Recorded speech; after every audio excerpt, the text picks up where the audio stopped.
day 6 here at Alaya Umiray Resort. And we are starting again on the Marina 2 room. And that's going to be our 8th wall. Boom panot. So ayan, nag-i-start na po si Mahal. I'm fancy. Guys, lagi kami pumunta sa dagat. Ang saya sa dagat. Anyways, without further ado, let's get started mga kamomento. So guys, dito na nga pala tayo. Ito na po yung ating whip. Madami na. Ngayon ako makapag-vlog. So ayan. Ituloy-tuloy na po natin ito mga kamomento.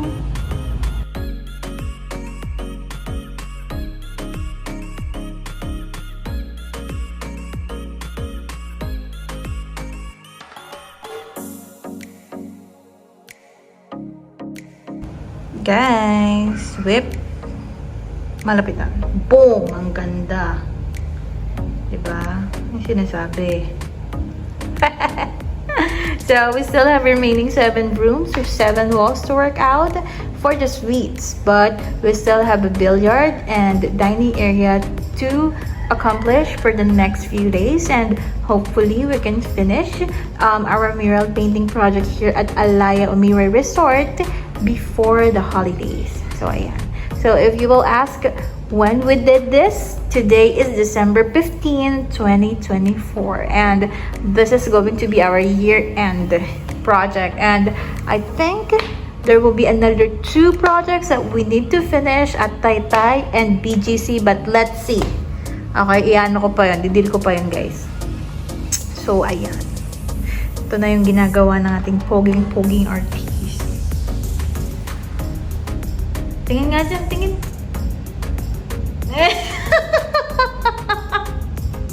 Ang cute naman ako, pabebe. Pabebe yan sa akin, guys, eh. Pupuhay mo yung Kung nakikita nyo lang. Kung nakikita nyo lang yung nakikita ko, guys. Anyway, we will continue our mural vlog later. So, see you later, mga kamomento.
Okay guys, alam nyo ba, tinuruan ako ni Mami mag-painting.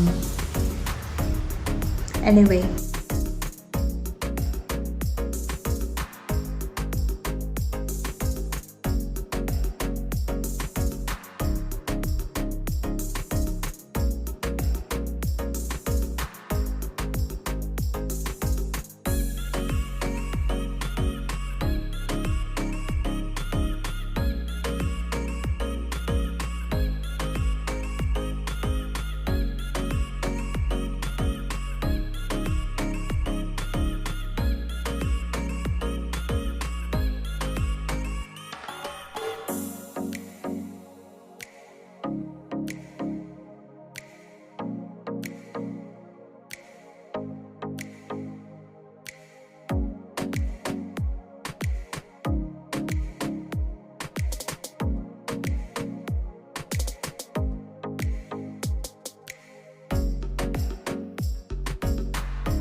Pwesto ka lang dyan.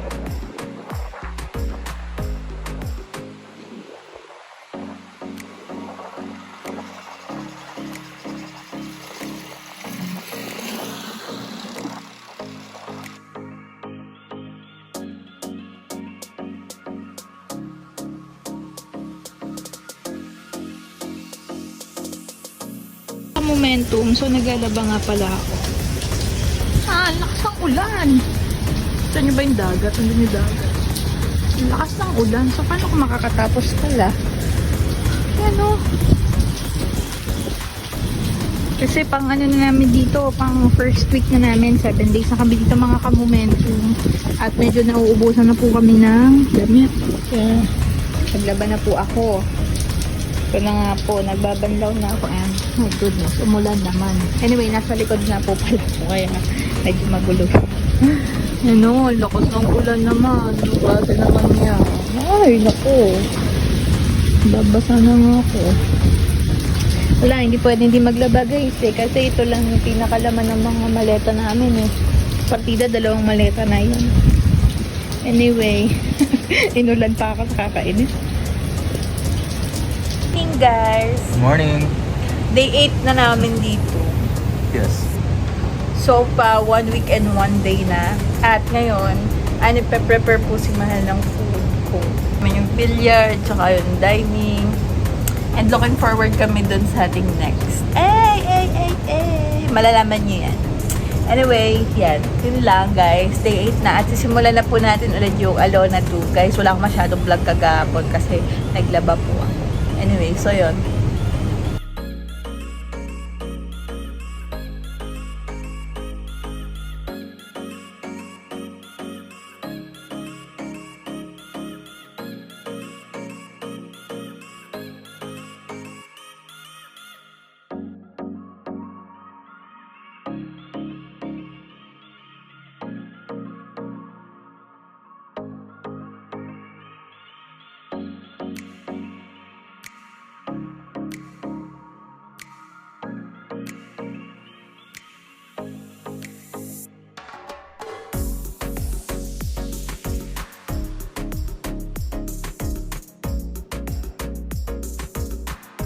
Good morning mga ka-momentum! This is our day 9 here at Alaya Umiray Resort. At we are now down to our last room, which happen to be the Alona 4. So, out of 14 rooms, isa na lang po. Yeah! Yan, papakita ko sa inyo yung ginagawa natin mga ka-momentum. Take a look. So, ito na po. Nag-i-sketch na po si Mahal for our last room, which is the Alona number 4. Nandito po tayo sa second floor yung building na pinakita ko po sa inyo. Ito. Ayan. So, yun yung first room. Wait lang, pakita ko. Alam nyo guys, kitang-kita talaga yung dagat dito. Kaya ano, alam mo yun, nagpipaint, tapos may unwind. Tapos alam mo, hindi ko alam kung ano yung bundok na yan. Sobrang laki niya. At di ba sa Batangas may Makiling? Mataas naman yung Makiling guys, no? Pero sobrang laki talaga nitong bundok na to. Hindi ba yan yung ano? Si Sierra Madre.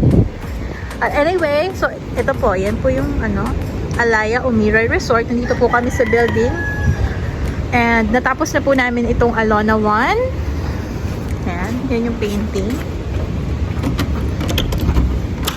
Yan, pipicturean ko nga yan mamaya. Kada room guys, sa likod ng mga headboard. And then, Alona 2, nagawa na din po natin yan. Yun. And then, Alona 3. And the last room that we need to accomplish for today is the Alona 4. And then, after nyan, mga ka-momentum, magmamove forward na po tayo sa billiard at saka sa dining. Which is, nasa baba po yun. At ipapakita ko po right now. So, ayan mga ka-momentum. Dyan na po tayo gagawa on our next days here at Alaya. At hopefully po matapos na po natin this week bago po mag 25th of December. At mga ka-momentum, we're so thankful kasi matatapos po namin siya bago po pumasok ang taon, New Year. And just to let you know mga ka-momentum, our January schedule, sa bagay, di nyo naman ito mapapanood nyo to, anong buwan na eh. Kasi late upload po ako. Anyway, mga ka-momentum, ayan. Sobrang dami po natin ginawa dito ng mga wall, kaya expect a lot of finished mural painting project posting. Napakarami po namin ginawa, sobrang ganda lahat. Okay? At lahat po yan ay approved po ni Ma'am Joyce. Kasi kada room po, ang ginagawa po namin is sinesend na po namin agad yung mural painting na nagawa po namin. Kaya, ma-approve po siya agad ni Ma'am. Tapos, pag for example, gusto po ni Ma'am magpadagdag ng mga leaves, ng mga flowers, anything else, ginagawa po namin kaagad. Kaya kada room po na nagawan namin dito ay aprobado na po. Aprobado na. So, ayan. Hindi po ako nakakapag-vlog nitong mga nakarang araw, mga ka-momentum, kasi nung nakaraan, naglaba po ako. Tapos, itong mga nakaraan, namimili po kami ng mga pagkain namin. At we're thankful mga ka-momentum kasi all the corkage, yung mga ginagamit po namin dito, may ref po, may LPG, may gas as well, may mga corkages nga, mga pinggan, ganyan. Nakakagamit po kami ng maayos, kaya nakakakain po kami ng maayos dito. At ang ganda pa po ng room namin. Doon po kami naka-room sa Marina Fort. Yan, dyan po kami naka-room. Yan po ang provided accommodation ng ating client. Maraming salamat po. At nakakatulog kami ng sobrang ayos. Okay. Mga ka-momentum, yun lang po. So, yun lang po ang update sa amin sa araw na ito. And hopefully, mamaya ay mag-move forward na po kami sa billiard. So, ayan. Yan lang mga ka-momentum. I'll see you later and hopefully matapos na po natin itong big project na ito and hopefully by 2025 puro big project po tayo. So, ayan. Mga malalaki, literal na malalaki. Okay? Yan lang mga ka-momentum. Alam nyo na. I'll see you later. Bye-bye.